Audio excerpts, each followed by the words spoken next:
Vamos para a próxima aqui, Salomão Aloísio. Esse vídeo abriu minha cabeça sobre metodologia de estudo. Obrigado, Yuri. Só me resta uma dúvida, já que você não faz resumo na hora de revisar a matéria. Aí, revisão, hein? Vamos falar de revisão. A próxima aqui é da Carol BT. Falou eu que nunca tive caderno aí. Vai ser uma oportunidade de falar de caderno. Bom. Aí, meu comentário usaço. Mosquito do mal, pessoal. Aí. E aí, pessoal, 6.000 inscritos, hein? Muito obrigado pela audiência de vocês, por darem força para esse canal pequeno, para a gente conseguir continuar postando vídeos aqui para vocês, né? E como o canal é pequeno, pessoal, eu já falei que eu respondo e leio praticamente todos os comentários. Inclusive, esse vídeo aqui a gente vai falar sobre estudos também, aproveitando os comentários que vocês mandaram para a gente tirar algumas dúvidas. Então podem botar aí o que vocês acham. Eu trouxe aqui, pessoal, meu colega, meu amigaço de Belém do Pará, meu sócio também do doutor neurocirurgião. Fala aí. Fala galera, para quem não me conhece, eu sou sumido por aqui. Meu nome é Vitor Nagai, eu também sou neurocirurgião. Fiz residência junto com o Yuri lá no Mesmo HC, ano, pessoal. lá na USP. Eu participei de um vídeo logo no início, né, da nossa iniciativa. A gente gravou um podcast, está muito legal, se vocês quiserem assistir, que a gente fala toda a nossa trajetória, desde a época do vestibular até a prova de residência médica. Tem muito comentário aí que vocês mandam sobre como era a minha trajetória para entrar no vestibular, o estudo na faculdade. Os meus vídeos agora são mais trabalhados com as coisas que a gente foi aprendendo no processo, né? Já é um negócio mais maduro. Mas a gente falou da nossa época lá, os nossos erros, a resenha. Então a gente vai deixar o vídeo aí para vocês assistirem, se vocês quiserem. É um podcast que a gente conta toda a nossa história, nossas peculiaridades e tal. E o Nagai estava meio sumido aqui, porque o Nagai mora em Belém, pessoal. A empresa é nossa aqui, a gente está tocando esse projeto, a gente tem muita coisa em comum sobre nossas visões de medicina, de estudo, e eu trouxe ele justamente para meio que contrabalançar as coisas que eu falo, né? Porque fica muito, pô, será que o Yuri é um cara só muito diferente? Ou eu estou trazendo para vocês uma visão que vocês não estão acostumados a ver e que para o Nagai e as pessoas de alto desempenho também que ele conhece, pode ser parecido. Então, vamos ver aí o que o Nagai vai falar, a gente vai ver os comentários de vocês aqui, vai falar o nome, vai dar uma moral, beleza? Não é isso, Nagai? É isso aí. Vocês já entenderam que os vídeos do Dr. Neurocirurgião são um pouquinho diferentes, né? Diferente é o mínimo. Sim, é um conteúdo mais denso, às vezes a gente vai começar a ler aqui alguns comentários da galera e vocês vão entender do que a gente está falando, né? Sabe o que eu acho, Nagai? É que eles perderam tanto a referência do nosso mundo que a gente convive, nossos amigos da neurologia, da clínica médica, intensivista. Eles perderam muito contato com essas pessoas, aí o que eu falo parece muito polêmico. E aí eu trouxe você aqui, a gente não combinou, pessoal, a gente nem viu os comentários aqui, a gente vai rodando, vai lendo aqui, pegando uns ganchos para poder desenvolver raciocínio sobre as dúvidas que vocês têm, né? E todas as dúvidas são válidas. Você vê aí que eu respondo sempre com educação, sempre sem julgamento, sem constranger ninguém, beleza? E aí agora vocês têm mais uma pessoa, e se vocês assistirem o nosso primeiro podcast, você vai ver que eu e Nagai, a gente é completamente diferente, né? Sim. Até etnicamente. E pessoal, uma coisa que fica meio dúvida aí, é claro que quando a gente põe um vídeo de estudo na internet, vai aparecer gente com várias expectativas. Tem gente que só quer passar num concurso público, tem gente que quer fazer uma carreira de longo prazo, tem gente que quer só aumentar um pouquinho o desempenho, aumentar a nota para uma prova. Ah, vou ter uma prova importantíssima daqui 2 semanas, que é da faculdade mesmo. Não é a prova competitiva, não é um concurso. Sim. E talvez o que a gente fale, o que a gente prioriza falar é o seguinte, é um estilo de vida de um estudante de longo prazo. Você concorda com isso? Sim, eu concordo. Eu acho que o Yuri falou isso já no vídeo. A ideia é você curtir o processo, né? Exato. Você gostar do ato de estudar. E aí essas são as pessoas que têm maior desempenho, né? Exato. Maior performance. E isso Até porque se a pessoa quiser estudar o suficiente para entrar numa instituição de alto nível de desempenho cognitivo, que necessite de estudo, é bom que você já tenha incorporado isso no seu estilo, na sua rotina, esse hábito de estudar. E se esse hábito de estudar for muito penoso para você, for um sacrifício muito grande, para que você vai querer estar lá, né? Se todos os dias que você tem que estudar, aquilo ali vai ser chato. Então, se você conseguir desenvolver a mentalidade que o estudo pode ser algo interessante, aí as coisas começam a ficar legais. A parte de passar numa prova ou ser aprovado numa instituição de alto prestígio, eu acho que é justamente para você ter a melhor estrutura para você conseguir dar continuidade às coisas que você gosta de Exatamente. fazer, né? O peso desse estudo que é em atalho, além de você ter que contar muito mais com a sorte para poder entrar, Sim. você tem que contar com muita sorte para poder entrar, você também cria um modelo de estudo que é de acúmulo de informação. Vocês sentem isso aí, pessoal? Comentem aí se vocês sentem que o seu estilo de estudo, quando é baseado em algum atalho, algum mecanismo só para hackear uma prova, parece que você só está empurrando informação para dentro, não cabe mais, você já está com a boca cheia e botando mais informação para dentro Sim. e sentindo que aquilo ali está escapando, que você não está entendendo realmente, tudo isso para conseguir aprovação em algum lugar. Sim. Vamos ver a primeira aqui, Nagai. Vamos lá. O Fluency 3260 falou, cara, impressionante a sabedoria, insight de maturidade de alguém tão jovem. Um prazer aprender contigo. Obrigado aí, pessoal, pela moral. Esse aqui foi só para mostrar para vocês que a gente valoriza também os comentários que são elogios, né? Não vou botar só pergunta aqui. E a questão de ser jovem, pessoal, pode parecer meio que contrassenso, só que se eu fosse mais velho, eu teria mais sabedoria, porém eu teria perdido um pouco dessa conexão com a galera que está chegando. Sim. Então, ainda que eu não seja o melhor exemplo até dentro da minha própria história, eu no futuro eu vou ser melhor do que hoje, mas talvez eu daqui 10 anos, mesmo mais experiente, talvez eu não consiga voltar tão longe para poder resgatar vocês, no sentido de conectar, né? No sentido de entender a realidade que vocês vivem, porque de certa forma eu vivo uma realidade hoje muito parecida com a de vocês, de estudo contínuo, de ter que estudar para ser bem sucedido em algumas coisas, né? Por exemplo, a prova de título, pessoal. Eu passei em primeiro lugar na prova de título de neurocirurgia, tem até um troféuzinho que eu nunca mostrei para vocês. Mostra aí, Nagai. Olha aí, galera. Só o primeiro lugar ganhou, o segundo não ganhou. Nagai ficou em segundo, pessoal. Eu resolvi mostrar, aproveitar que ele está aqui. Sim. Vou fazer raiva. Eu ganhei só um certificado. Ganhei inscrição no congresso seguinte. Só. Pois é. Prêmio de consolação pelo segundo lugar. Pois é, pessoal. E o Nagai só ficou em segundo porque eu fiquei em primeiro, senão ele ia ficar em primeiro também. Então, aqui no mata-mata, um tinha que sobreviver, né? Então, para mostrar para vocês, pessoal, do mesmo jeito que eu mostrei por que eu tenho certa autoridade para falar o que eu falo, estou trazendo mais um aqui que também é sócio da empresa, alinhado filosoficamente com as coisas que a gente pensa e que ficou em segundo também. Além de ter feito neurocirurgia na USP, Nagai veio de uma faculdade pública. Qual que era? É a Universidade Estadual do Pará. E como é que foi lá, Nagai? Então, aqui no Brasil a gente não tem tanto costume de fazer provas para outros estados, né? Geralmente a gente faz prova para a faculdade de medicina da cidade onde seus pais moram, né? Mas eu desde aquela época já queria meio que fazer uma parte da minha formação em São Paulo, então naquela época eu estudei para a prova da FUVEST, eu passei em engenharia na Politécnica da USP, mas na hora de vir para São Paulo eu era muito jovem, eu tinha 17 anos, então eu preferi continuar morando com meus pais. Aí. E naquela época a faculdade de medicina já tinha começado, eu já estava cursando há um mês a medicina e saiu o resultado da FUVEST. Eu falei assim, eu não vou trocar o certo pelo duvidoso, né? E voltando ainda na pergunta sobre a maturidade de alguém tão jovem, eu acho que existe um caminho natural, né, do estudante de medicina, que é passar na faculdade, depois passar na residência e depois a prova de título para ser especialista e começar a estudar. Então, assim, querendo ou não, a gente já passou por todas as etapas desafiadoras de provas difíceis. Sim. E a gente foi bem sucedido.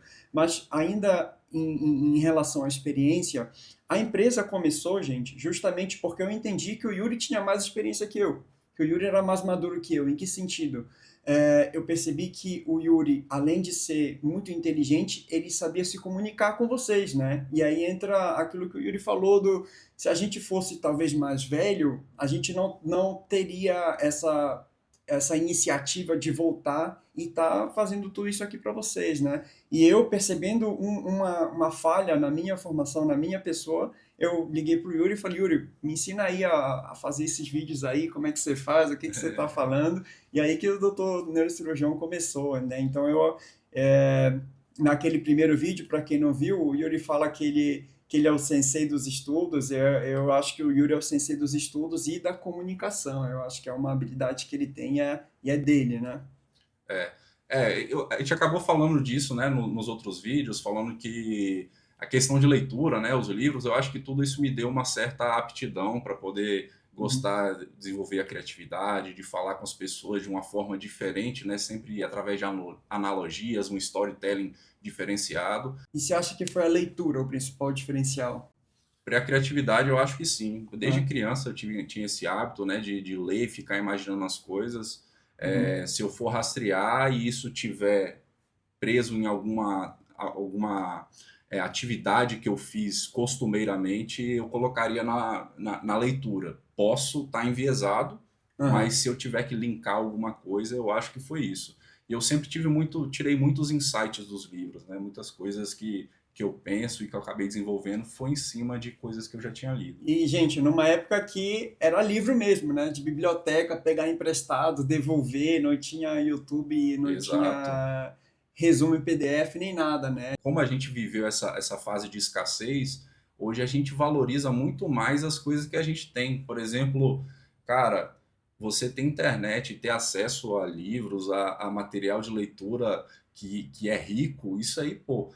Quando eu descobri isso, já tem um tempo, né? Já tem vários anos que eu tenho um computador que eu aprendi a baixar as coisas, a procurar pelas coisas e achar. Eu falei, pronto, agora ninguém me segura mais, eu não tenho mais limitação. Quando começou a inteligência artificial a liberar para o público, pô, eu entrei de cabeça nisso aí, não para ficar criando coisas, atalhos, mas simplesmente para desenvolver raciocínios, né? Eu fico conversando horas com o ChatGPT, perguntando coisas, desenvolvendo conceitos. Isso aí é um negócio muito legal. Sim, a gente vai desenvolver mais sobre isso, só que eu acho que a reação que a gente vê, inclusive nos comentários, nos alunos que a gente acompanha, é o contrário, né?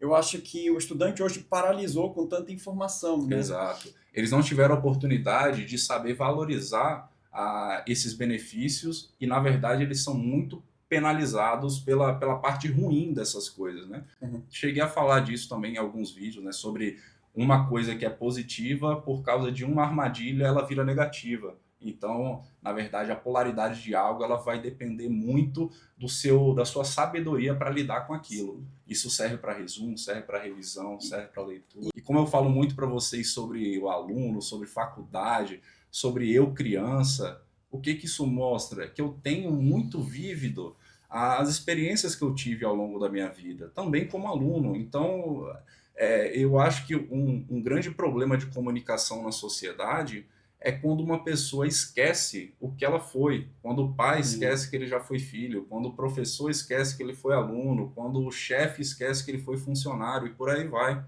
Então isso causa uma barreira, uma verticalidade artificial que não precisava existir, né? Então é isso que a gente tenta contrabalançar. Bom, vamos lá para o próximo Isso aí comentário. foi um É um comentário só, né? comentário só, gente. Esse é... Aí, toma, comentáriozaço. Mosquito do mal, pessoal, aí. Que vídeo, amigo. Precisando de pessoas assim, eu só aprendi a estudar com a galera dos concursos militares, vestibulares estão cada vez mais caindo nesses papos de coach. O que você quer falar de coach, Nagai? É, Você acha que a gente é isso? o termo coach foi muito banalizado no Brasil, né? E no mundo Eu acho inteiro, né? que o coach, primeiro que eu acho que ninguém se lança no mercado, ou isso não é o mais comum, pelo menos, se lançar no YouTube ou em algum curso como coach diretamente. O cara se propõe ali a falar de algo que ele acredita e que pode ter resultado, ele cria uma narrativa persuasiva em cima daquilo, igual todo mundo tem que fazer para tentar chamar atenção. E aí as pessoas começam a chamar de coach, né? Talvez um dia chamem a gente de coach também. Mas o interesse eu acredito que seja genuíno, de você sentir que você tem algo para acrescentar e fica muito a critério da audiência, né? De julgar se aquilo ali é algo válido, se a pessoa é uma autoridade. E eu ajudei isso aí naquele vídeo que eu botei da geração Z, falando sobre o arquétipo do sensei, né? Para ajudar vocês a terem uma clareza maior sobre quem é a pessoa o que você deve ter atenção quando você estiver seguindo algum conselho ou vendo a orientação de alguém. Foi criado como uma forma de sistematizar uma transmissão de conhecimento e experiências, o coaching. Mas, como todo lugar no mundo, começou-se a utilizar com as intenções erradas. E aí, com a internet, Isso. isso piorou, né? Eu acho que papel pejorativo do coach, eu acho que ele começa a aparecer quando a pessoa ela desenvolve a narrativa muito centrada no ego, em vez de centrar no cliente, no espectador, na pessoa que está consumindo o conteúdo, ela volta muito para o ego. Então ela começa a jogar muito preto no branco, falar de certo e errado, querer manipular a sua opinião. Isso tudo está dentro do arquétipo do sensei lá. Ela quer que você seja submissa a ela em última análise, quer que você siga as coisas que ela recomenda. Ela não coloca ali as informações e fala, agora é com vocês. Inclusive, a gente vai falar bastante disso nos comentários, né? Vamos continuar aqui. Eu penso que a escola ensina errado, ensina que você aprende conteúdo copiando, fazendo resumo colorido, resuminho, mas o real é que na hora da prova você vai matar a questão. Então, lógico, você precisa da teoria. Esse precisa da teoria que eu acho que é outro ponto-chave, junto com o papo de coach que eu queria falar, que eu falei bastante de teoria aí, leitura. O que você acha de leitura, Nagai? Só o pessoal tem uma outra. Acho que eu também acho que a leitura é o básico, né? Mas assim, na época que, enfim, até hoje a gente estuda, eu nunca pensei que a leitura não fosse parte do estudo. Nunca nem cogitou, né? Na nossa Nunca época nem não tinha cogitei, isso. assim, não tem como você estudar sem ler, né? Exato. Sem ler o livro, né? Sem ler a Sim. apostila, o que seja, assim. Na nossa época, pessoal, o cursinho era aula presencial, né? Você ia lá, ainda que fosse aula gravada presencial, você não ficava em casa assistindo essas aulas. Não estou dizendo que isso é pior ou melhor, mas estou falando que era assim. Logo, a gente não... Quando a gente ia estudar, a gente não ficava no computador assistindo algo. Falar, o Nagai está estudando. Como é que era? Era o Nagai abaixado, não era isso? Sim. Não, e a gente, enfim, desde a época do vestibular, né? Eu tinha os livros e existia uma competição clara na sala para quem ia terminar o livro antes. Então, assim, não é que a gente saia correndo para ler, mas, assim, a gente já sabia que a base era o livro e que a gente precisava terminar o livro. Sim. Ponto final, era esse o processo de Não era uma estudo, né? estratégia, né? É isso que a gente está querendo trazer para vocês, pessoal. Não era uma estratégia, não era uma coisa, nossa, tem um cara que estuda lendo. Pô, tem um cara que anda de bike pedalando. Era o jeito, né? Não tinha bike elétrica na época, não tinha bike motorizada. Você tinha que pedalar, né? Então esse era o nosso estilo de estudo, que era habitual, simplesmente porque era o que existia, né? E hoje a gente vê retrospectivamente, o que tinha na época não era uma limitação, já era o melhor que tinha. Igual eu falei da caneta e do isqueiro, né? O auge da tecnologia. Eu nunca fui uma pessoa muito habituada à leitura, tá? Então, assim, meus pais me incentivavam, compravam muitos livros, mas eu não fui aquela criança que lia bastante livros de literatura. Eu sempre fui muito uma pessoa de exatas, eu fazia Kumon. Então, assim, eu tinha que terminar... Estereótipos aqui, nenhum. Eu tinha que terminar o exercício, eu tinha tempo marcado, assim, não tinha tanta paciência para ler. Para vocês terem uma ideia, assim, eu li aqueles livros básicos da infância, e aí depois eu fui ler livros de literatura em Harry Potter, que eu já era adolescente, e nem terminei de ler todos os livros, e eu li todas as leituras obrigatórias da prova do vestibular. E na época, eu não li nenhuma. E na época eu fiz prova em Belém e eu fiz prova em São Paulo. Então eu tinha o dobro de leituras obrigatórias. Eu li todos. Caramba. Então assim, não, mas eu não gosto de ler, não sei ler.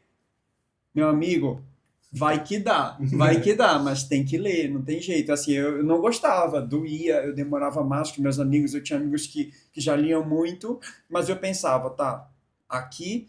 Na leitura, eu estou levando o dobro de tempo que eles levam, mas na matemática eu preciso estudar menos, porque eu fiz como minha vida inteira. Então era essa a ideia, mas não tem, gente, como fugir da leitura, é impossível. Exato, e até os aspectos mais holísticos como pessoa, a leitura facilita muito, né? A leitura vai aumentar muito a sua interpretação de texto, que vai ser útil em qualquer coisa que você fizer. Vai aumentar a sua capacidade de comunicação, a sua criatividade, a sua visão de mundo. Eu acho que a leitura por si só já é extraordinária. Inclusive, se eu puder dizer para vocês duas habilidades que, se forem treinadas ainda mais hoje, eu acho que no passado devia ser difícil você se destacar através da leitura escrita. Naquela época, sua avó fazia diário, sua avó lia muito, sua avó escrevia. Para você competir com sua avó já era difícil, imagina aí.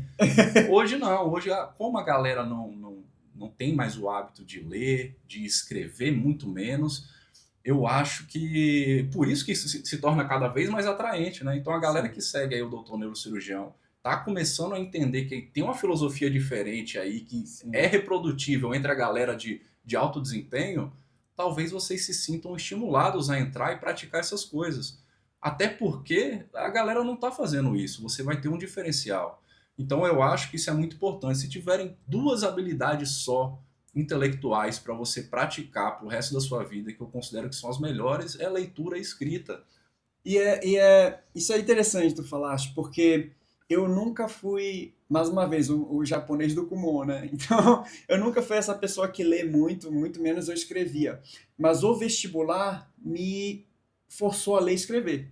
E o que você achou depois E disso? assim, eu assim, sou outra pessoa no sentido de que até hoje eu gosto muito de ler e eu principalmente eu gosto muito de escrever. Para quem Tá me vendo aí? acompanha lá no Instagram, os textos não são com inteligência artificial, sou eu mesmo que escrevo, né? Eu acordo cedo, pelo menos 3 vezes na semana eu escrevo algum texto. Eu gosto de escrever textos de aniversário, assim, os meus presentes para meus pais, para minha esposa, para meu irmão, são textos, são cartas, né? Na real, Massa. eles gostam muito mais da carta. Esse ano, meu pai, eu dei uma carta para ele, até postei parte da carta no meu Instagram. Meu pai nem abriu o presente. Eu dei uma camisa de botão, quando eu fui no dia seguinte, estava fechada ainda. Tá Meu pai só vendo? leu a carta, começou a chorar. Sim, É, vocês verem a importância de desenvolver a escrita, né? Eu acho que é muito exato. importante. Até pelo próprio. Para fazer um contraponto à cultura de imediatismo. Quando você pratica só falar, você vai muito ali. Quando eu acho que a fala, na verdade, ilustrativamente, é o nosso rascunho do pensamento, tá ligado? Por Sim, mais que você pense muito, ainda é um rascunho. Quando você escreve o que você pensa, aí você tem tempo de trabalhar, aí tem tempo de você desenvolver um pouco mais de complexidade, de elegância, trocar um termo por outro, se preocupar na pessoa que vai receber a mensagem. Quando você está falando diretamente algo que você pensa, você foca muito em como você está se portando ali, em você ser confortável com aquela complexidade que é um pouco abaixo do que é que você escreve. Não dá para você falar igual você escreve, pô. Sua mente tem que pensar muito rápido para isso. Mas se você deixar um tempinho, você olha assim que você escreveu e fala, pô, eu não sabia que eu conseguiria falar isso se eu não tivesse escrito, tá ligado? sim. E até para eu nunca fui uma pessoa, até falo com a minha esposa, eu não sou bom de argumentar. Então, quando a gente começa a discutir, eu falo assim, olha, A é, esposa no H e briga com ele, ele fala, ó, vai chegar uma carta pra você daqui a pouco, assim, provando que eu tô certo. eu juro que eu já pensei nisso, mas eu não sou, enfim, né? Próxima pergunta. Vamos pra próxima. Dylan Soares, 8520. Sempre odiei biblioteca, me faz dispersar. Aí, Dylan, eu falei de biblioteca, obrigado pelo comentário. Eu não gostava de biblioteca, até porque eu não me identificava como uma pessoa que frequentava biblioteca. Eu achava, pô, aquele cara pagar de estudioso, ficar lá estudando, pô, nada a ver isso aí comigo. Inclusive, no início, eu até tinha meio que vergonha de mostrar que eu estava estudando. Olha só isso, eu tinha vergonha de ficar estudando, ser visto estudando, porque isso gera uma certa expectativa nas pessoas, É né? mesmo? Pô, se você tá na sua sala, você tá, sei lá, no terceiro período da Sim, faculdade, entendi. vai ter uma prova semana que vem. Se o pessoal tá te vendo todo dia estudando, o pessoal fala, pô, o cara tá estudando. Porque o que mais consola na hora que você tira uma nota baixa, fala, pô, estudei nada. Mas se o pessoal tá te Sim. vendo estudando todo dia e você não vai tão bem, fica uma certa, pô, o cara é zoado, né? Pô, tá indo todo dia na biblioteca e tá tirando nota baixa, eu não estudei nada e tirei nota maior que ele, eu sou muito Sim. mais inteligente que ele. Então, eu acho que isso aí contava sobre o fato de eu não gostar de biblioteca no início. Só que o que aconteceu? Ele falou, a biblioteca sempre me faz dispersar. Era assim comigo também, pessoal. E é até hoje, tá? Na época não tinha fone de ouvido, Bluetooth, nem nada, então a gente acabava não usando, não era tão comum assim na biblioteca. E aí você ficava atento a qualquer barulho, caía o lápis de alguém, eu olhava, alguém levantava, eu olhava. E Uhum. até hoje isso aí eu não consigo mudar, pessoal. Eu sou muito. Eu distraio com muita facilidade. Porém, igual eu falei para vocês durante o vídeo, né, sobre gatilhos e armadilhas, tem várias coisas que vocês vão implementar no estilo de estudo de vocês, que elas vão funcionar por um tempo, e depois de um tempo, coisas que pareciam o santo graal do seu estudo, a verdade absoluta, elas podem passar a não funcionar mais. Eu percebi isso em vários aspectos, em horário de estudo. Tinha época que eu falava, cara, eu só consigo estudar à noite, à noite, à noite, à noite. Teve um momento que eu falei, cara, tá muito difícil estudar à noite. Aí fui para tarde, depois de tarde não era o momento que eu preferia estudar, que eu rendia mais, depois mudou para de manhã, e vocês têm que estar sempre atentos quando esses ciclos acabam, para vocês rapidamente já ter uma alternativa na manga e saber o que está causando a restrição, o gargalo no seu estudo. E a questão da biblioteca de odiar, eu odiava realmente, só que chegou um ponto que eu não estava conseguindo mais estudar em casa de jeito nenhum, véio, de jeito nenhum. Aí eu falei, eu vou ter que apelar. Aí por isso que eu botei o gatilho para vocês. Quando vocês perceberem que o negócio está muito travado no ambiente que vocês estão, no horário que vocês estão estudando, vocês têm que rapidamente começar a diagnosticar e tratar. Você retira uma coisa, muda de lugar, funcionou, não funcionou, aí você muda. E aí quando eu fui para a biblioteca, eu falei, ó, não foi tão ruim, amanhã eu vou voltar. Aí eu comecei a perceber coisas na biblioteca, que são as coisas que eu falo hoje, que foram as coisas que continuaram comigo ao longo do tempo. Para você não ter que sofrer todo esse processo meu que levou meses, anos, eu já passo para vocês o que ficou comigo, entendeu? Ao longo de vários anos, ao longo de 10 anos estudando, 15. Isso da biblioteca foi assim. Eu comecei com a resistência inicial, achando que me dispersava, eu me convencia dos próprios argumentos que eu criava contra a biblioteca, até que um momento eu me vi obrigado a ter que lutar contra isso e falar, pô, eu vou ter que dar o braço a torcer, vamos lá para ver como é que é. E aí deu certo, pessoal, e eu comecei a incorporar vários gatilhos dentro da biblioteca. Primeiro, a questão de menos, apesar de você se dispersar com barulho, pessoas andando, levantando, abrindo coisas, eu comecei a perceber que ainda assim isso era menos do que as distrações que eu tinha em casa.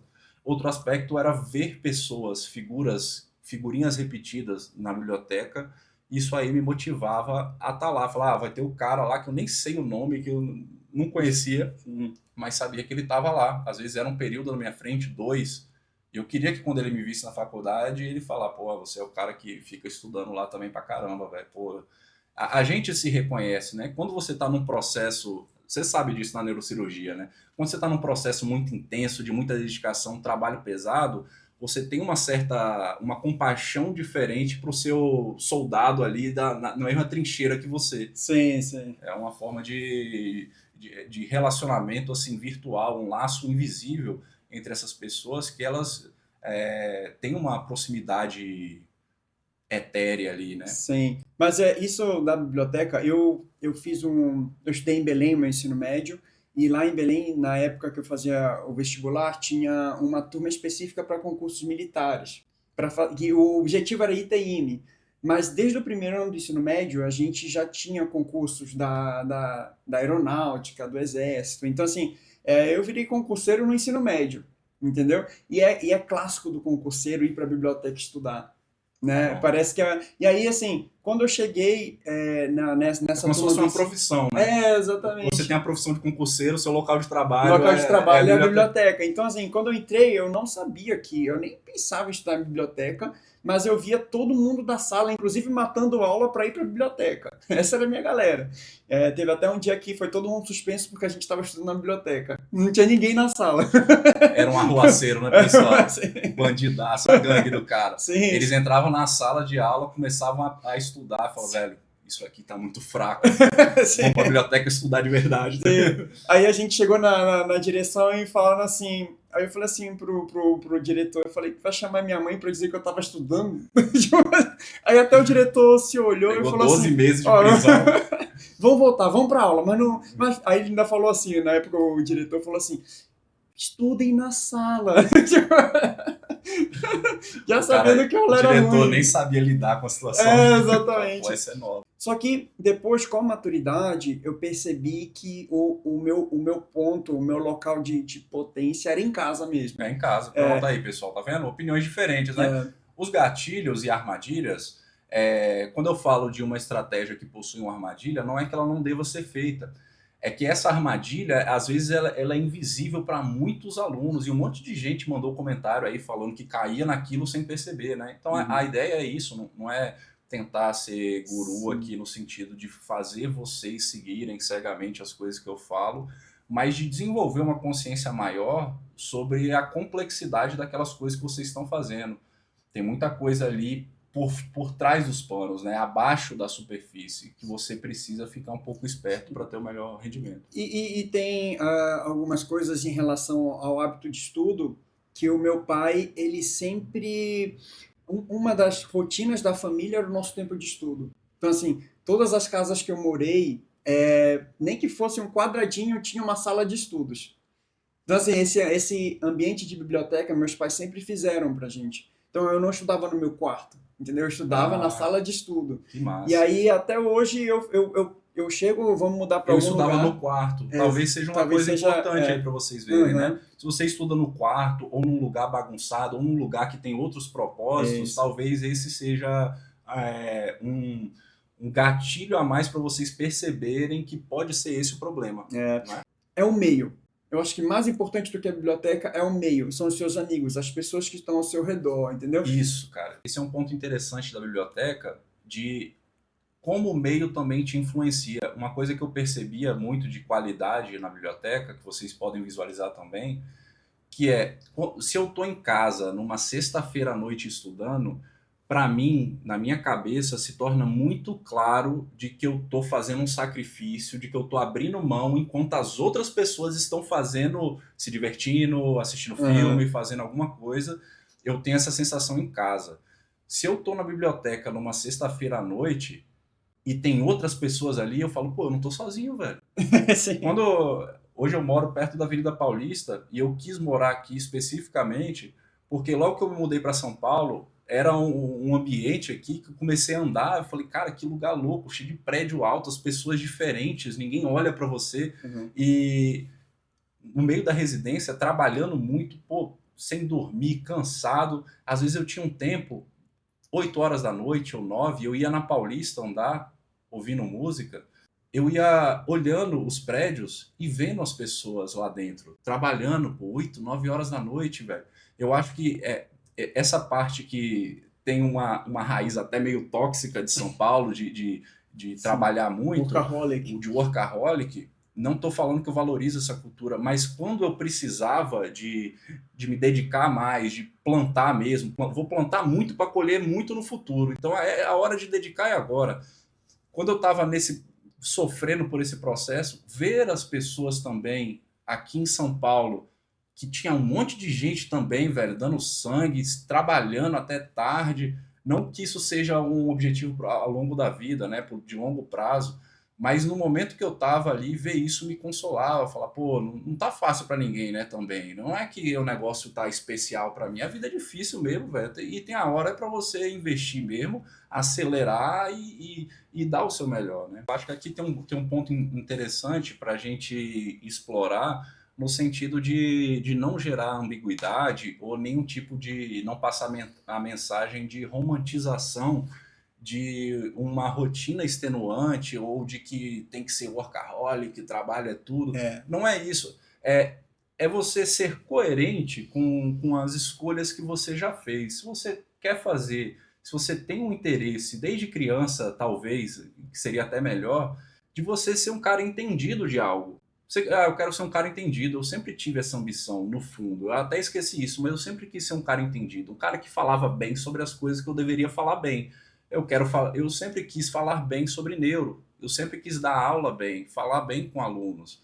Às vezes você faz engenharia, você quer dominar aquilo ali, você quer dar aquela viajada em física quântica, em viagem no tempo, você gosta desses assuntos, você gosta de direito, você assiste um monte de seriado de direito e vê aqueles advogados lá imponentes falando uma lei inteira de cor. Pô, isso tem uma certa beleza. E como você, para ser coerente com o alto desempenho na área que você se propôs a estudar, você precisa também desenvolver um jeito disso aí acontecer da forma mais saudável possível.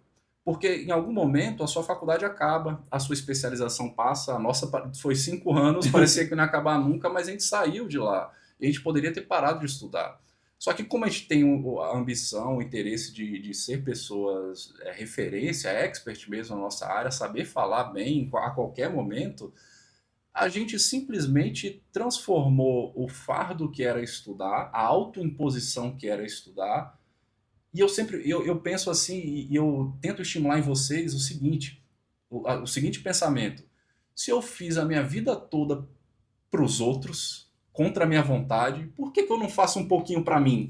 Sim. Sabe? Eu sempre estudei para os outros, eu sempre estudei para a prova, para depois vestibular, depois para residência, depois para a prova de título.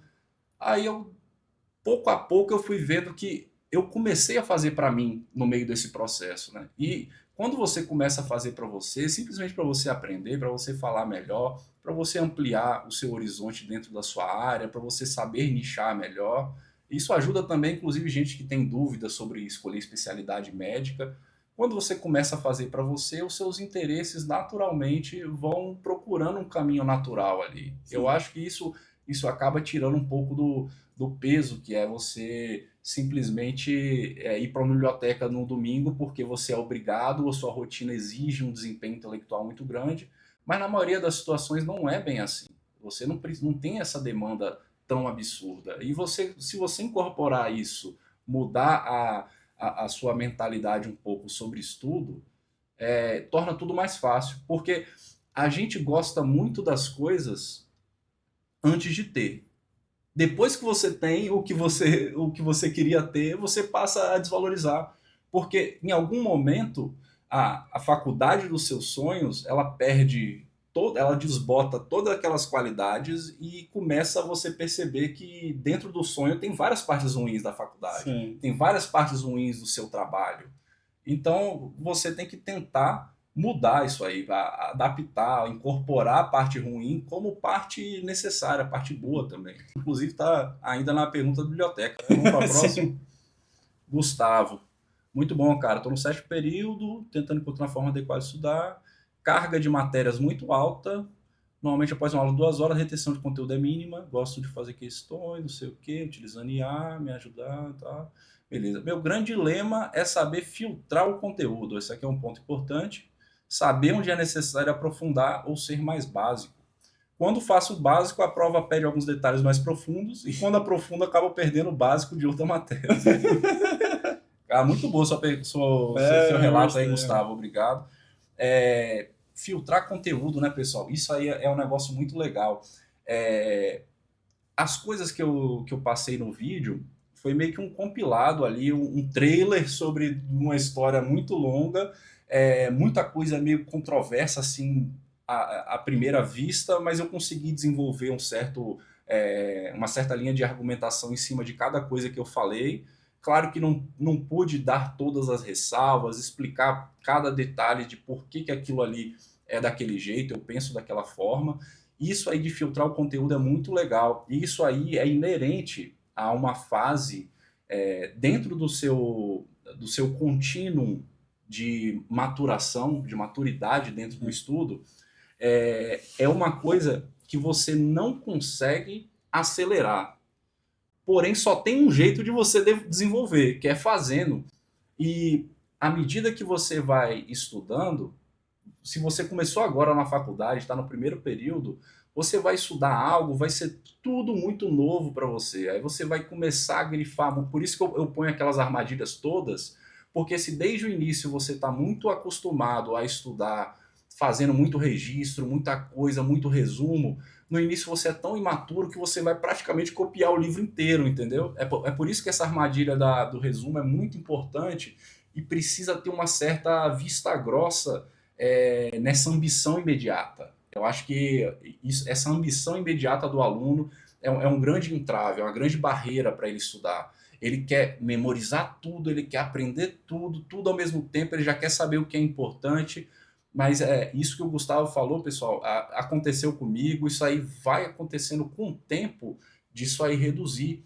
E a grande tecla que eu bato sempre da autonomia é que se você fizer um estudo dirigido um estudo baseado em pontos importantes que alguém selecionou para você, nem que seja indiretamente através da questão. Por isso que eu falo também sobre fazer questão depois.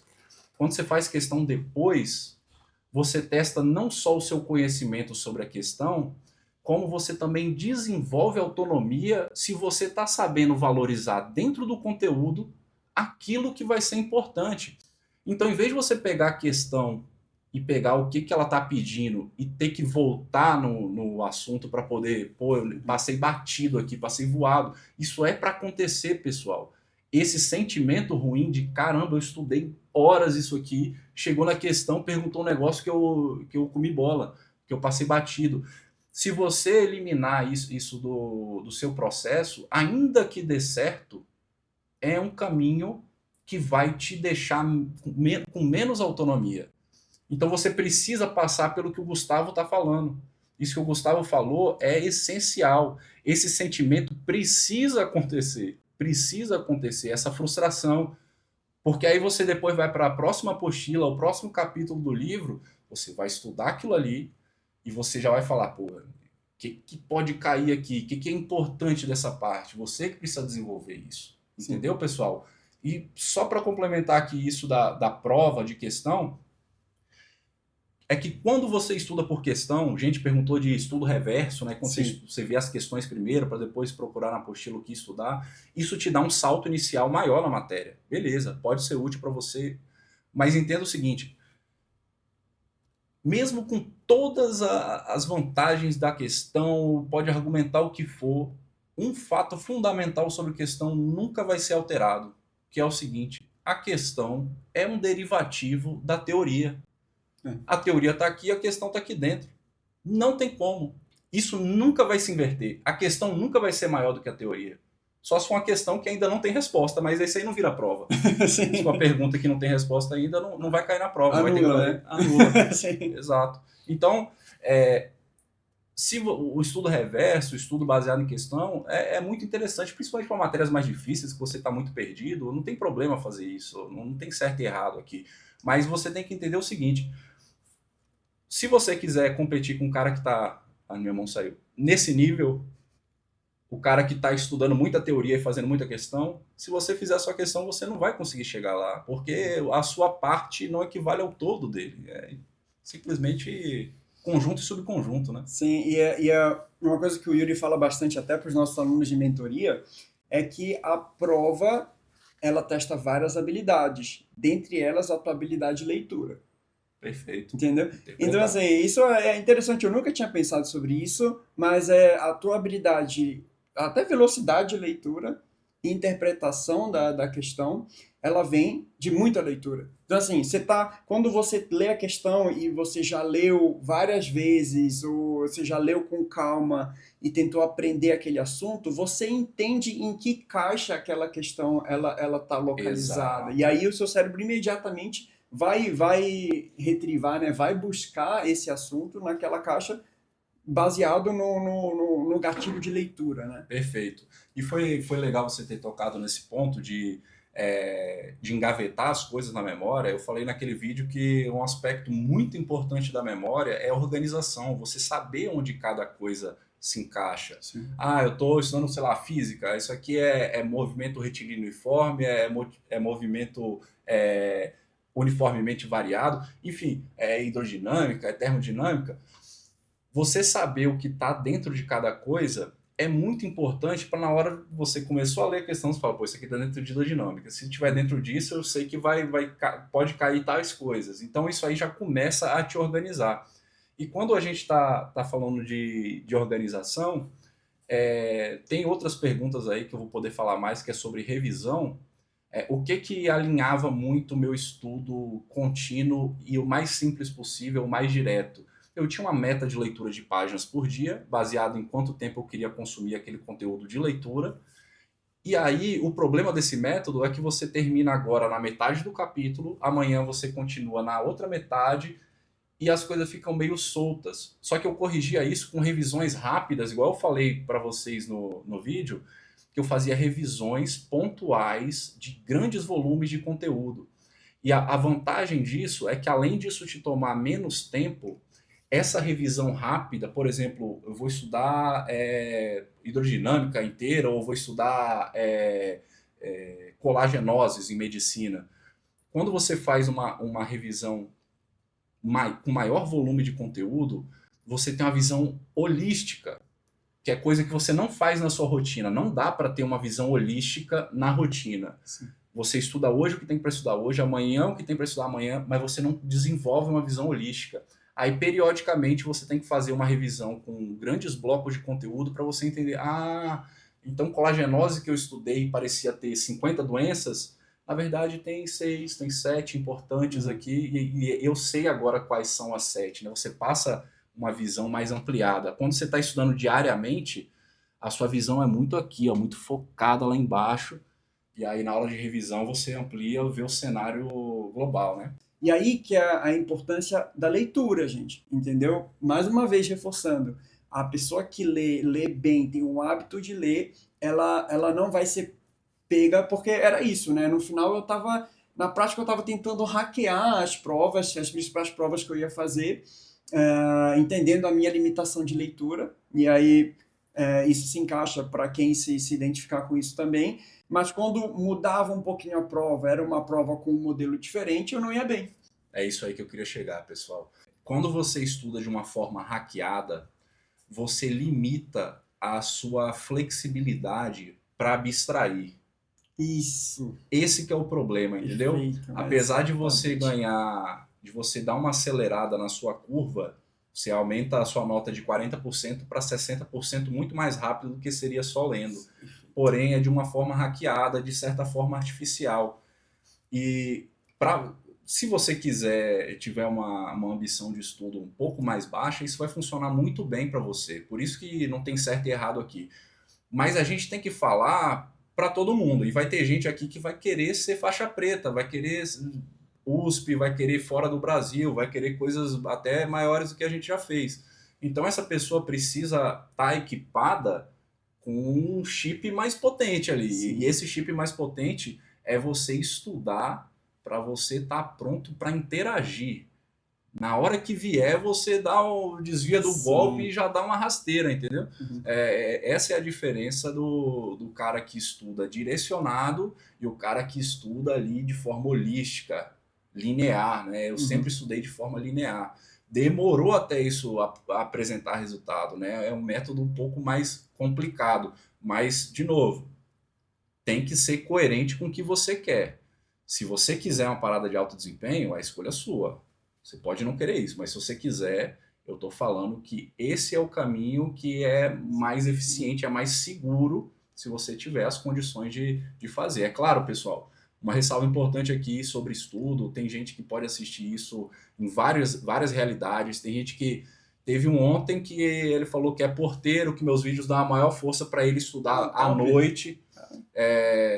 E, pessoal, a vida do estudante, ela requer privilégios. Isso aí, ninguém tá negando isso aí. Você precisa de privilégios.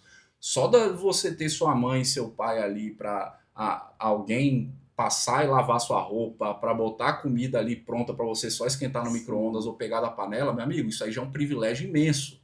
Se você não tem que fazer hemodiálise 3 vezes na semana, já é um privilégio imenso. Tem privilégio de saúde, tem privilégio de família, tem privilégio de atividade doméstica, tem privilégio financeiro mesmo para você ter acesso às coisas. Mas hoje, com a tecnologia e a disseminação, todo mundo tem um celular, todo mundo tem alguma coisa para ler um PDF. É muito fácil a gente reconhecer o privilégio dos outros e usar isso como um obstáculo para a gente, porque a gente não tem esses privilégios que a gente vê com muita facilidade nos outros, mas tem dificuldade de reconhecer os privilégios que a gente tem. Então, se você já decidiu, igual esse porteiro, não fui eu que estimulei ele a começar a estudar. Eu confio no senso de julgamento dele, porque só ele entende bem a vida dele. E se ele decidiu começar a estudar e os meus vídeos ajudaram, mesmo dentro das dificuldades dele, ele falou, cara, eu já estou estudando mesmo, seu vídeo me ajudou a melhorar um pouquinho aqui, em algum aspecto ele melhorou, entendeu, pessoal? Então, de vez em quando aparece um comentário aí que você tem que entender que a maior parte da população não tem acesso a um monte de coisa, a gente entende perfeitamente, entendeu? E a gente não nega que é necessário privilégio para a vida de estudo. Uhum. Porém, existe um monte de gente e a gente não decide o privilégio, a gente não fala, a gente não condena ninguém, fala, você não pode estudar porque você, a sua família não tem condição. A gente não fala isso. Se a pessoa decidiu falar, cara, eu consigo tirar 1, 2 horinhas por dia para estudar, beleza, acompanha aí o doutor. Se alguma coisa a gente conseguir ajudar, pô, que top, né? Que legal. Beleza? Vamos para a próxima aqui? Quer acrescentar algo? Não, Vamos direto? Lost Girl. Muito bom, primeira vez no canal aí, pessoal. Aquela moral aí. Esses comentários que eu peguei foram os últimos, né? Então esses aqui não estão nem respondidos, mas eu vou dar a moral aqui, a gente está dando a moral aqui no vídeo. Primeira vez no canal, vamos ver como vai ser esse semestre na faculdade. Aí, esse aqui eu selecionei porque era um comentário mais curtinho, para valorizar a galera que está chegando agora, que está conhecendo ainda um pouco da nossa filosofia. Eu entendo que tem muita coisa que a gente fala que é difícil de digerir, porque o que a gente fez e que muita coisa dava muito certo, era muito positiva no que a gente fez, hoje as coisas ficaram muito misturadas, a galera está muito perdida, e aí a gente se distanciou muito da realidade que vocês vivem agora. Então fica difícil preencher esse gap, mas com um pouquinho de paciência, vocês já tem muita gente conseguindo ligar os pontos das coisas que a gente fala. Então a Lost Girl aí, espero que seja uma Found Girl daqui a 6 meses, e volte aí, Lost Girl, para falar pra gente o resultado, tá bom? Porque a gente tem que fragmentar as etapas. A gente tenta fazer aqui no canal, dar um pouco de conforto para vocês. Primeira coisa é isso, é acolher, falar, velho, peraí, você sente que você tem esse problema, esse? Ó, eu vou te falar, desses 5 que você falou, 4 são normais, você não vai mudar isso aí. Sim. Você tem que conviver com essa sensação de que está esquecendo, de que a matéria é grande, de que tem muita coisa nova, de que você não sabe filtrar o conteúdo. Isso aí é para acontecer. E uma vez que você incorpora na mente que essas coisas são naturais, você pelo menos para de brigar com elas. Igual brigar com a questão, né? Tem muita gente que fica discutindo com a questão ali. Velho, é o que o cara queria, né? Sim. Você vai fazer o quê, né? O gabarito já está lá. Então tem coisas que você tem que aceitar como realidade, e tem coisa que você às vezes está só com a mente distorcida, você incorporou, tá caindo numa armadilha. Então isso aí eu acho interessante. Muitas pessoas até se julgam, se culpam, acham que são menos, acham que o Yuri é especial, eu sou especial. Gente, essas dificuldades que vocês estão passando, a gente também passou, né? Insegurança, ansiedade. Insegurança, ansiedade. Eu passo isso... Eu tô aprendendo muito com o Yuri, até inclusive tem dias que eu tô tão desfocado que eu ligo por vídeo pro Yuri e falo assim, cara, a gente vai se ver estudando porque... te abre o Meet, né? A gente abre o Meet, fica lá estudando, porque isso me ajuda a ter mais foco. Então, essas são dificuldades que eu enfrento, eu também procrastino, entendeu? Isso é normal, gente. Eu falei isso, não ficou tão bem explicado no outro vídeo. Pessoal, todas as pessoas que conseguem algo, quando vocês entraram na faculdade, vocês perceberam isso. Talvez não esteja claro na mente, mas com certeza vocês perceberam. Que você sentiu que você ralou bastante, você entrou e viu um monte de gente ali também cheio de defeito, cheio de vício. Sim. Então todo mundo que conquista algo, em qualquer coisa, que é aprovado no que quer, todo mundo que faz isso, conseguiu, mesmo procrastinando um pouquinho, mesmo fazendo algo errado, mesmo fazendo um método que talvez não seja o mais eficiente. Então essas coisas acontecem, né? Perder um dia de estudo e tal, isso é normal. Tem até um influencer aí que eu sigo, que ele falou assim, o grande problema do influencer é que ele quer mostrar para todo mundo que ele conseguiu tudo que ele tem tomando banho gelado de manhã, né? Exato. Isso entra naquilo que a gente estava falando do papel, do aspecto pejorativo do coach, né? É uma coisa que eu tento sempre nos vídeos, vocês podem até fazer uma retrospectiva na mente de vocês, dos vídeos que vocês assistiram que eu postei. Eu sempre tento no vídeo incorporar minha vulnerabilidade também. Sim. Porque eu entendo que uma parte da responsabilidade da influência é você ter noção de que você mostrar o seu exemplo pode estimular algumas pessoas a quererem seguir, mas pode também intimidar. Porque se eu mostro só, pessoal, passei em primeiro, eu fiz USP, eu estudo assim, eu leio um monte de livro... o cara pensa assim, pô, às vezes o cara tem um potencial maior do que o meu, ele tá assistindo e fala, rapaz, eu não consigo conectar esses dois pontos, eu não vou nem Sim. começar. Entendeu? Então eu sempre mostro minhas vulnerabilidades e o que eu mudei ao longo do tempo. Vocês podem ver naquele podcast que eu e o Nagai fizemos, né, sobre a nossa trajetória toda, como é que eram nossas inseguranças e tal, nossa infância, como que a gente encarou emocionalmente todo esse processo, né, de achar que a gente não era capaz, depois de ganhando força. Foi tudo assim, pessoal. Então eu sempre tento mostrar essa parte mais humana, vulnerável, de erro, de coisa que eu fazia errado, para mostrar para vocês que se vocês já começarem a corrigir essas coisas agora, o que eu faço hoje, a posição que eu e Nagai a gente tem hoje, ela não vai ser tão intimidativa assim, né? Uhum. Não, e assim, eu convivi muito disso na minha vida, né? Porque eu sempre falo isso, eu falo até para os amigos próximos, porque eu sou japonês. Então, tipo, todo mundo espera muito do japonês, né? Não, é verdade, né? Aí eu ficava assim, eu lembro que eu ia fazer. Eu era num grupo nerd e eu era o japonês. Pô, teoricamente era para eu ser mais inteligente, mas eu nunca fui o mais inteligente do meu grupo, entendeu? Nunca fui a pessoa que tirou melhores notas, assim. Eu Eu era também não era isso. inteligente, mas assim, não era o cara que tirava 10 em tudo, assim, principalmente quando eu fui para essa turma de concurso militar, já tinha gente que estava nessa turma na oitava série, então então eu entrei no primeiro ano. Então no primeiro ano... Você entrou cedo pra caramba. Mas assim, eu senti que eu já estava atrás, entendeu? Aí eu falava assim, primeiro ano eu tava dando cavalo de pau na bicicleta.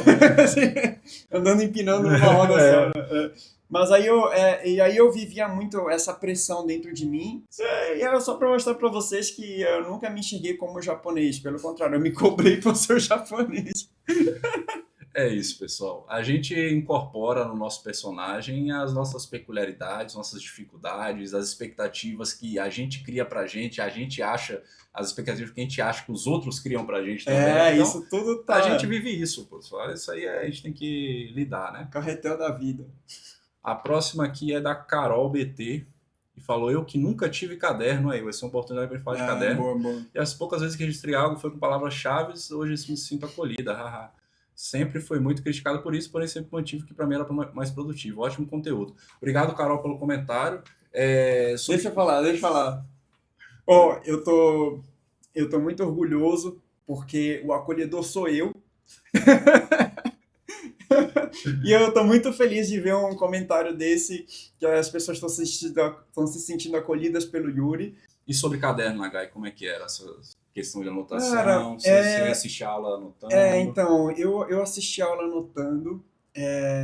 E aí a gente... Tentando montar a aula no caderno. Tentando montar a aula no caderno. Nunca consegui. Nunca consegui, primeiro, porque minha letra é muito feia.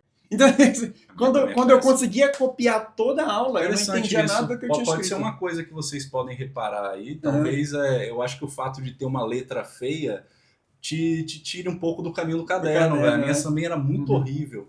E aí eu sempre, por exemplo, o meu irmão, ele anotava muito e a letra dele é mais bonita que a minha. Eu sempre via meu irmão acabando os cadernos. E eu nunca conseguia acabar um caderno. Nunca conseguia. Meu caderno pode...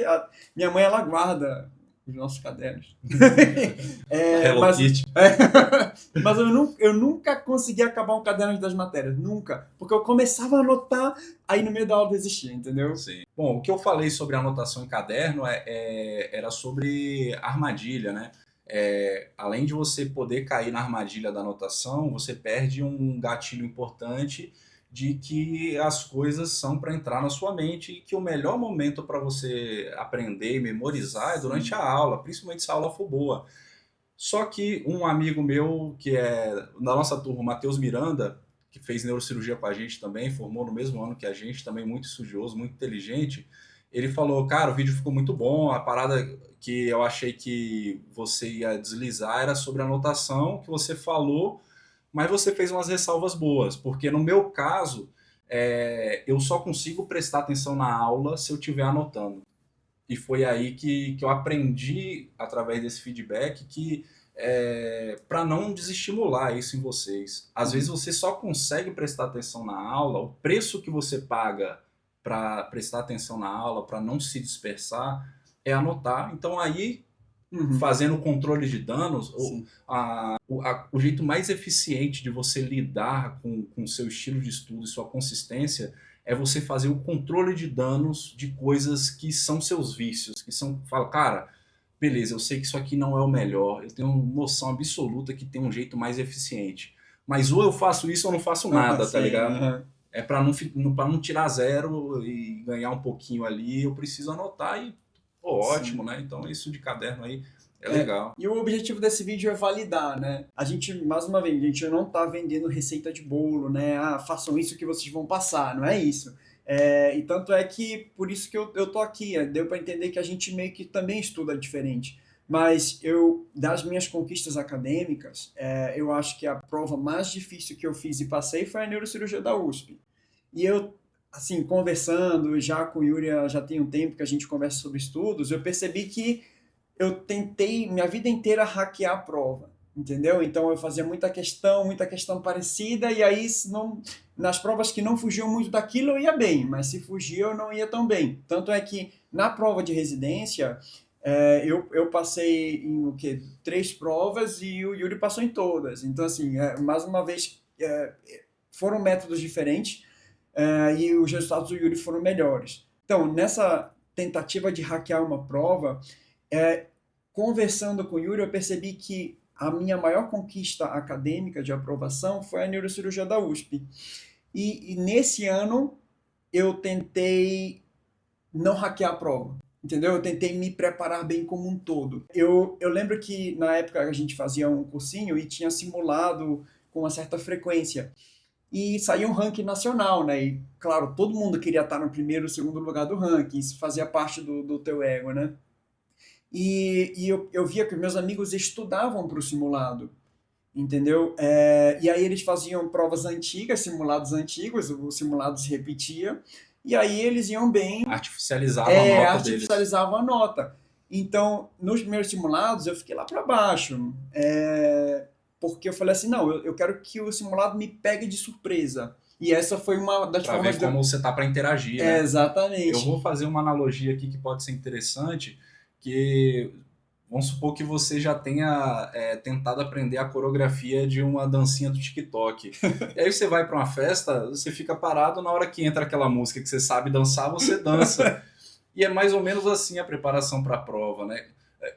Você está se preparando para dançar algumas coreografias ensaiadas ou você está se formando como um dançarino? E é diferente o dançarino do TikToker, né? O dançarino, velho, toca o que for ali, a pessoa tá dançando. Então é esse tipo de malemolência que eu tô falando. Sim. Não e aí assim, eu tive não fazia mais resumo, então eu tive tempo para ler todas as apostilas, então não deixava nenhum. Eu recebia a apostila, lia toda a apostila, fazia todas as questões, e foi isso que me fez passar na USP, né? Então, e ainda assim, com as minhas estratégias de tentar hackear as provas, eu só consegui ser aprovado em 3, né? As minhas provas, nesse ano que eu fiz junto com o Nagai, o primeiro ano eu não passei, pessoal, quase passei, mas não passei. E no segundo eu fiz junto com o Nagai e a gente entrou junto, passou junto.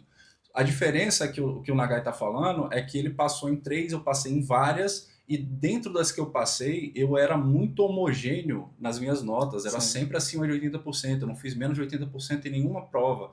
Então, para vocês entenderem aí que às vezes, se tiver ao alcance de vocês, dentro do que vocês podem fazer, se vocês tiverem a ambição de ter um estudo mais completo, com menos insegurança, com mais tranquilidade de que vocês vão tirar uma nota boa. Minha nota mínima era 80%, não tinha como eu tirar menos, né?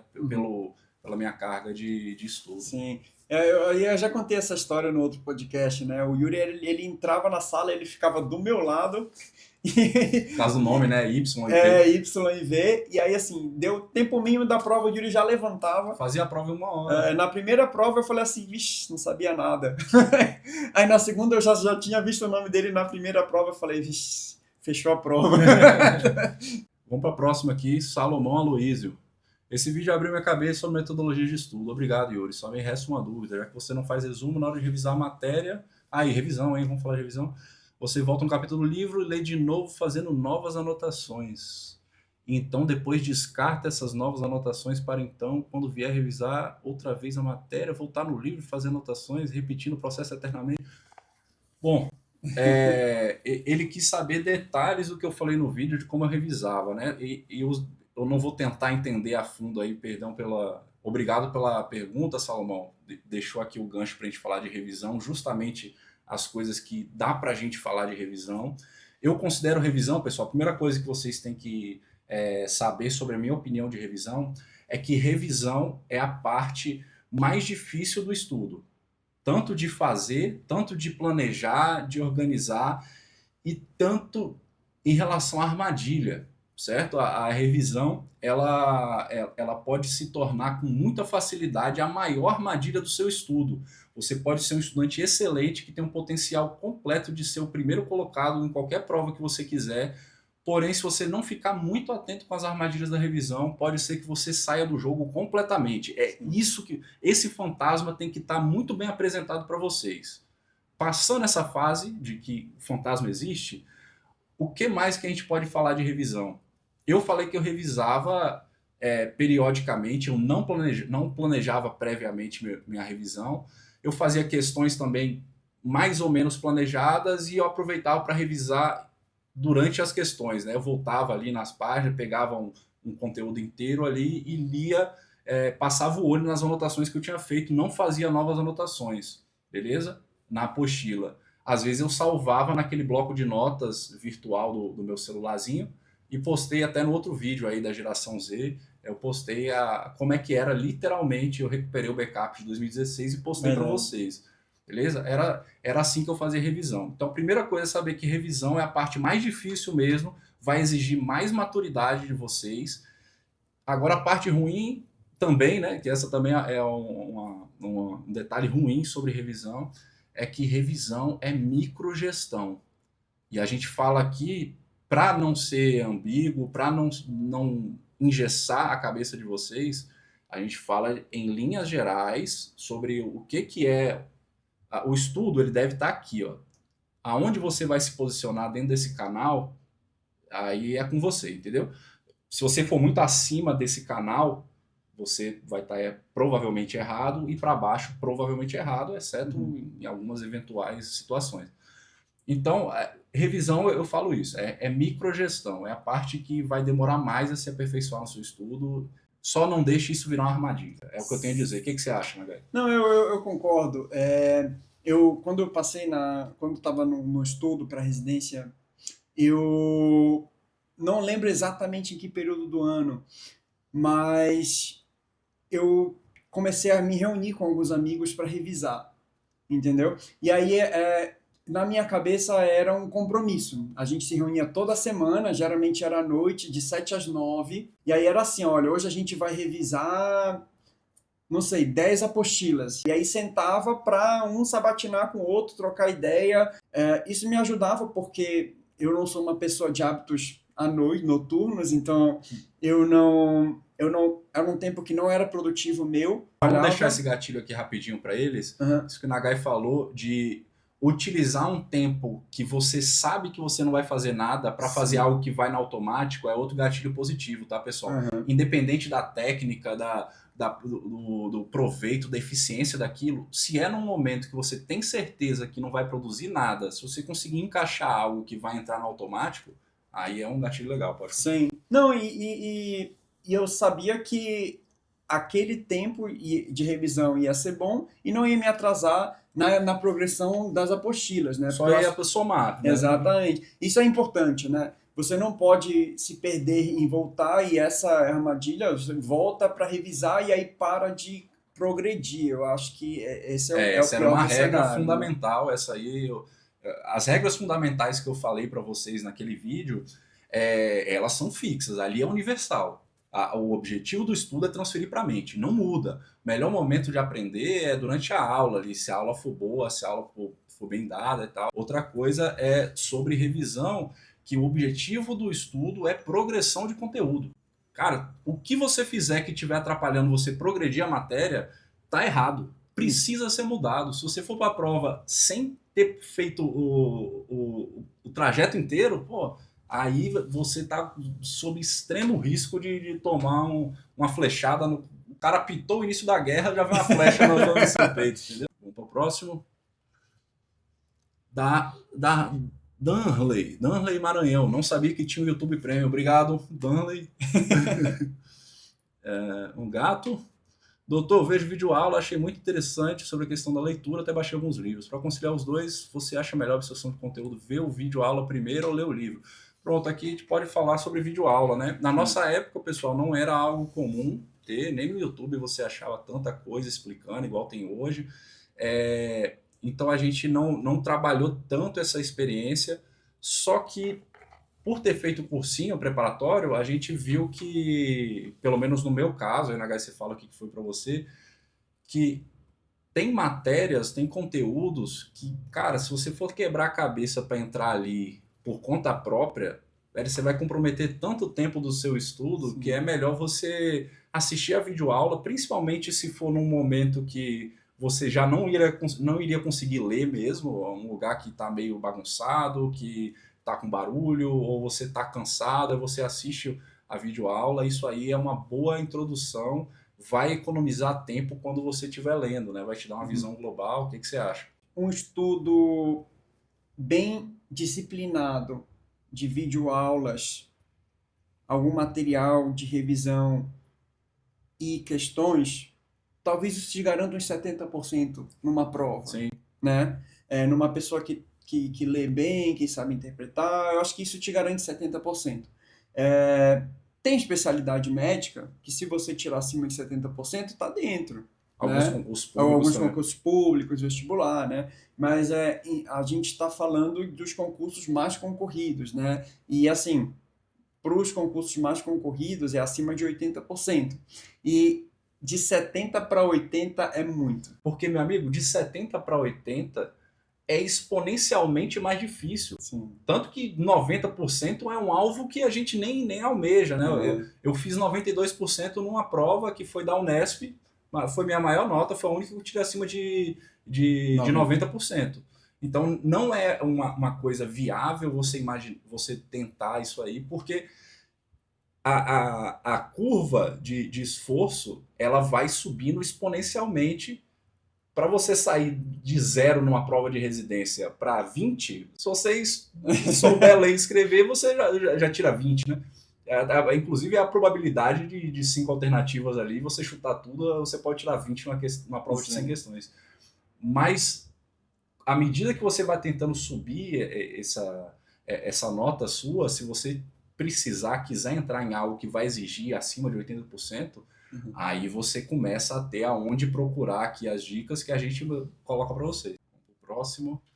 Yasmin. Nossa, que esclarecedor. Nunca consegui me conformar com a ideia de ter um zilhão de métodos de estudos e todos sempre muito limitantes. Limitação de métodos, tá vendo? Isso aí é um negócio que vocês já percebem que existe, beleza? Em que uma mudança na rotina bagunça tudo e te faz sentir que fracassou. Mas achava que o problema estava em mim por não ser esforçado o suficiente. Tá vendo, pessoal? Esse é um sentimento que a gente está martelando para conseguir eliminar, entendeu? Isso de sentir perdido, de sentir frustrado, de ficar com a autoestima baixa, de não acreditar na estratégia de vocês, ainda que seja o caminho certo, não achar que está errado, né? Tinha medo de optar por um estilo estilo de estudo, né? Gostei. No início ela falou zilhão de métodos e depois ela já deu uma refinada automaticamente para estilo. Gostei, Yasmin, parabéns. Um estilo mais livre de estudo e não dá certo. Então me forçava métodos padronizados por ver várias pessoas dizendo que era o certo. Muito obrigado por esse vídeo. Perfeito, pessoal. Aspecto fundamental, uma crítica que é impossível de não conseguir ser feita sobre qualquer método de estudo, que o método obrigatoriamente vai ser construído dentro de uma limitação. Todo método para algo é uma forma de limitação. Certo? Isso pode ser muito útil se você for uma pessoa muito dispersa, que muda de trajetória toda hora. Um método rígido pode te deixar no caminho, mas entenda que aquele método não é uma receita de bolo que vai funcionar para todo mundo. Pode ser que um método exclusivo seja perfeito para uma pessoa ou outra. Pode ser perfeito, por acaso, né? Por acaso. Isso não valida que o método seja eficaz para todo mundo. E ainda assim, mesmo que funcione para alguém, pode não funcionar para alguém por muito tempo. Pode ser que depois de um tempo aquilo ali pare de funcionar para você. Por isso que eu falei as armadilhas dos métodos.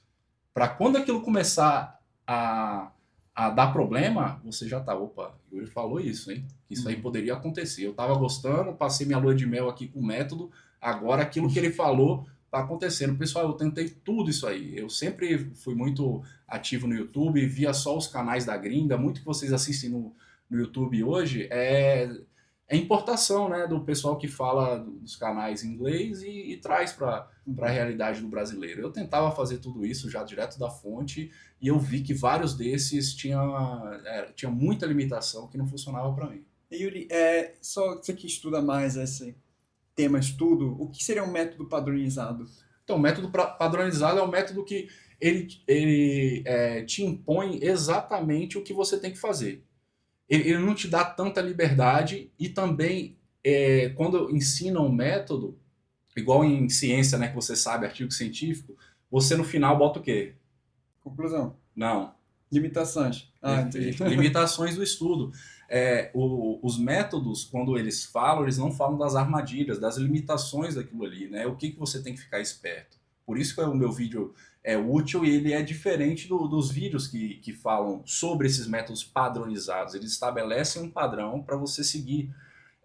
Alguns desses padrões são relacionados a tempo, a comportamento, a mindset. Outros são sobre focar em partes do estudo. Por padronizar, ela restringe, ela limita, ela focaliza, e quando você focaliza dentro de um conjunto maior, você perde obrigatoriamente isso aqui que está em volta, e talvez isso seja importante para você. Isso que o Yuri falou é muito interessante, que é justamente a troca de paradigma do método para o estilo de vida, né? Pro estilo... Eu falei não, Yasmin falou. A Yasmin que falou, desculpa, Yasmin. É você incorporar no seu estilo, na sua rotina, entendeu? Exato. Isso aí e a gente vai falar depois, mas para doer no dia que você não estudar, né? Legal. E isso estilo é muito legal, porque método, ele implica que é uma importação, você pegar algo externo para você. E estilo quer dizer que você avaliou várias coisas e você é uma coisa de dentro para fora, o método é de fora para dentro, né? Então, estilo de estudo, eu gostei muito, Yasmin, do termo que você usou, parabéns, muito obrigado, enriqueceu bastante aqui o que a gente fala, é exatamente isso, pessoal, é desenvolver um estilo, e estilo... o que é estilo? De roupa, do estilo de vida, ele é uma representação adequada, ou pelo menos coerente, intencional da sua personalidade. Coerente, né? Então, se você tem um estilo de estudo, quer dizer que esse método que você tem próprio, ele representa o que você é, né? O que funciona para você. Isso mostra maturidade, isso mostra personalidade, certo? Eu gostei demais disso. Karen Freitas. Os universitários entusiastas do estudo que assistam a esse vídeo. Os meus concorrentes em concursos públicos, não. Aí, pessoal, tá começando... O pessoal tá até escondendo o vídeo. Não mandem um vídeo para ninguém, não, hein, pessoal? Para vocês aí. Vai que todo mundo fica sabendo das coisas que a gente fala aqui. Aí, se todo mundo tiver o diferencial que a gente tem, ninguém vai ter mais, né? Então, pessoal, não divulguem o vídeo, pelo amor de Deus, né? Só para as pessoas que você gosta ali, amigo, irmão. Criaram até a tribo Entusiastas do Estudo, né? A gente pode mudar o nome do canal. Gostei, estilo de estudo e agora Entusiastas do Estudo. Que é um nível acima do estilo de estudo. O cara gosta tanto do estilo dele que ele é entusiasta. Legal, Karen. E legal também que você, fazendo concurso público, né, de outra área, e viu verdade, alguma coisa bateu aí nas coisas que a gente fala. Então, quer dizer que a gente está atingindo públicos diferentes, né? O que é bem interessante. Esse aqui é do Ícaro Gabriel. Isso é algo que sempre me angustia, especialmente na questão de volume de matéria. Volume de matéria, hein? Eu também faço medicina, infelizmente não tenho força mental e tempo para quebrar a banca estudando 4 ou 5 assuntos por dia, mas revisar a matéria anterior, mais mapa mental.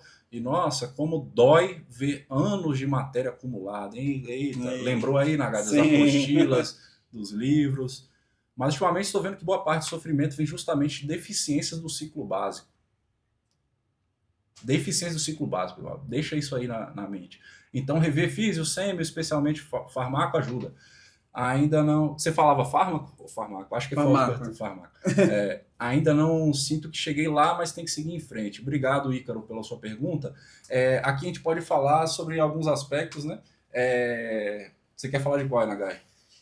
Então, como dói ver anos de matéria acumulada. É um dilema de todo estudante de medicina, né? Então, assim, eu lembro que eu gostava de neuro, e aí eu queria me aprofundar em neuro, aí sempre começava neuroanatomia, aí semiologia, aí quando eu tentava estudar alguma coisa mais de neurologia clínica, aí eu lembrava que eu tinha que voltar em anatomia.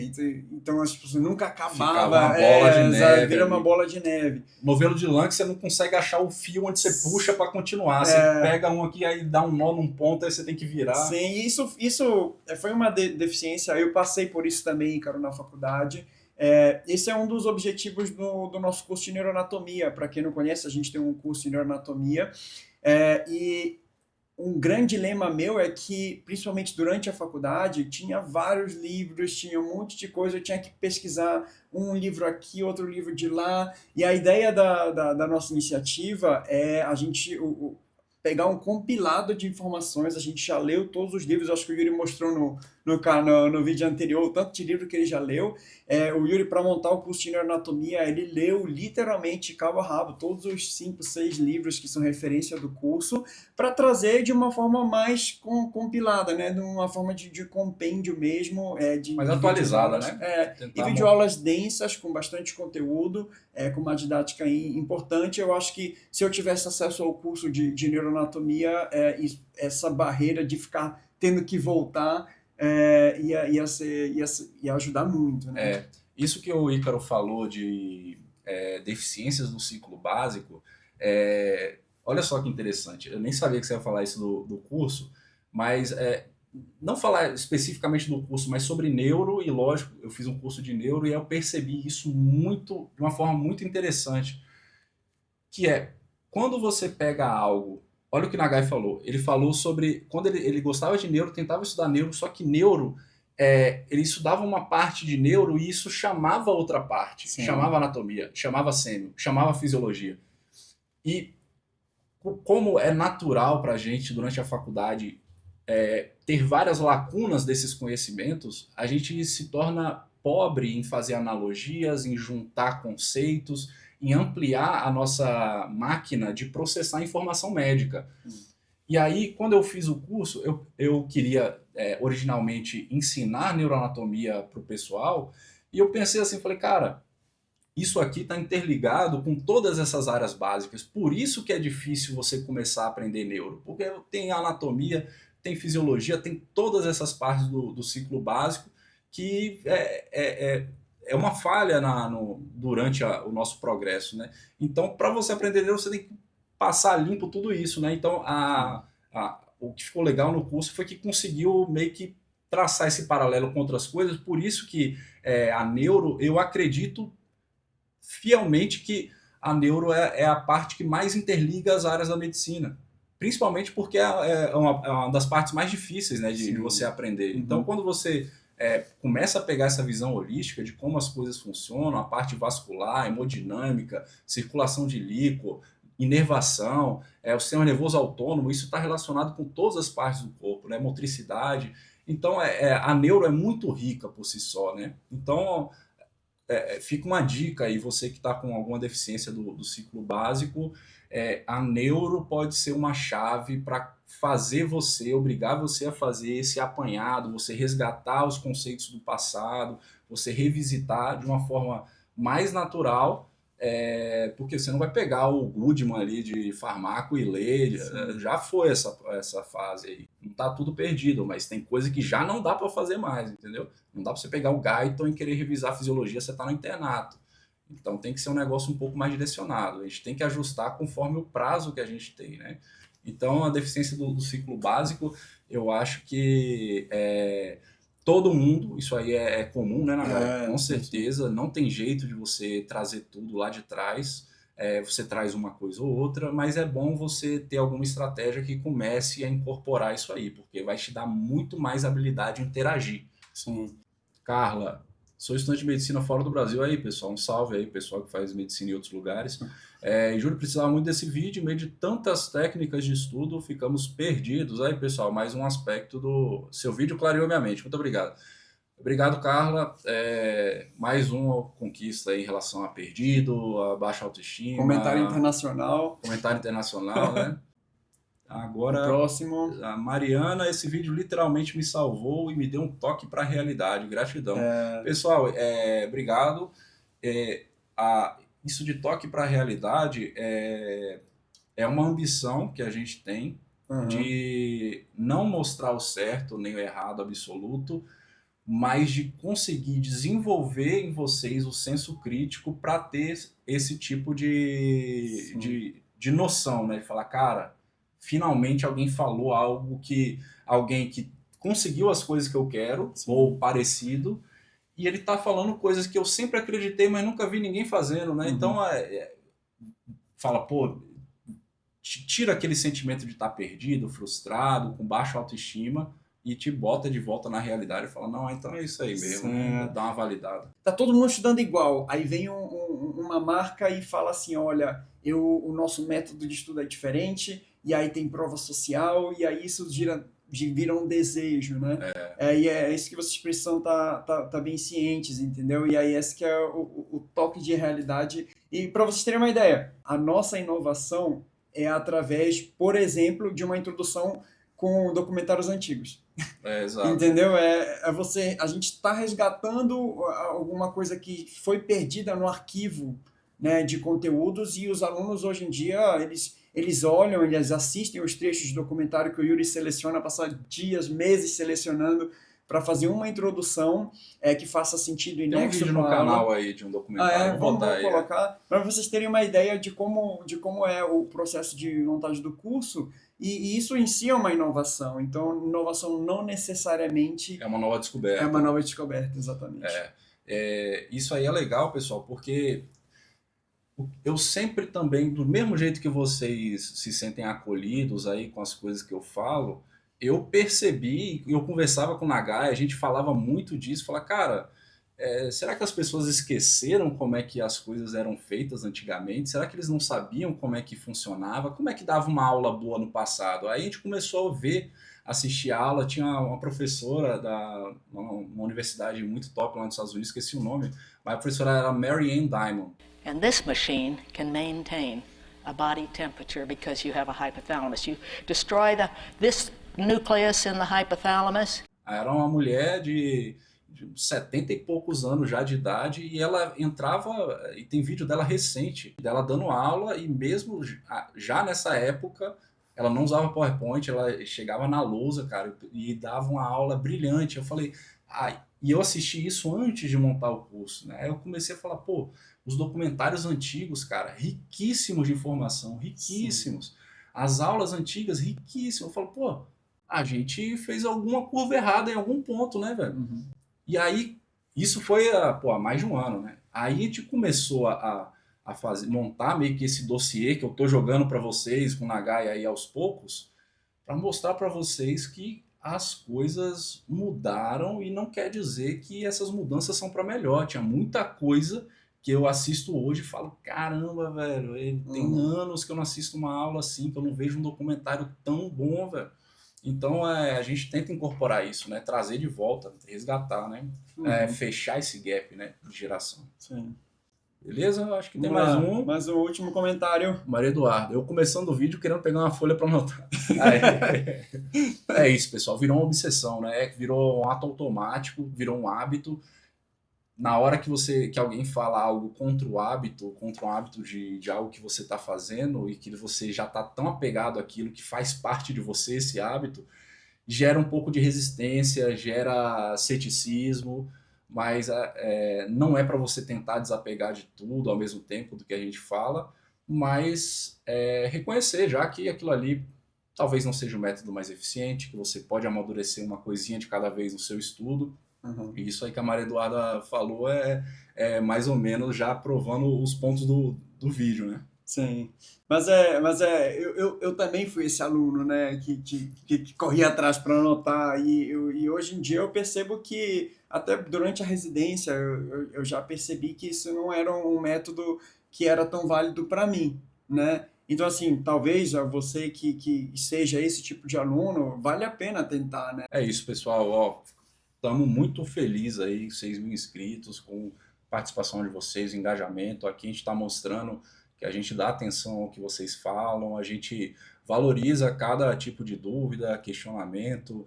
Pouco a pouco a gente vai pegando intimidade, né? Vocês vão pegando intimidade com a gente, entender quais são as nossas intenções, segundas intenções também, que podem acontecer. A gente vende um curso de anatomia, isso aí é o que a gente vende não vende método de estudo e tal, isso aqui é o que a gente passa de coração, meio que a gente tem um interesse em tornar influência nisso, isso a gente não nega, a gente quer mostrar para vocês que a gente entende disso, para vocês, porque a gente gosta de fazer vídeo falando disso, a gente entende do que a gente fala, a gente quer ajudar vocês de fato.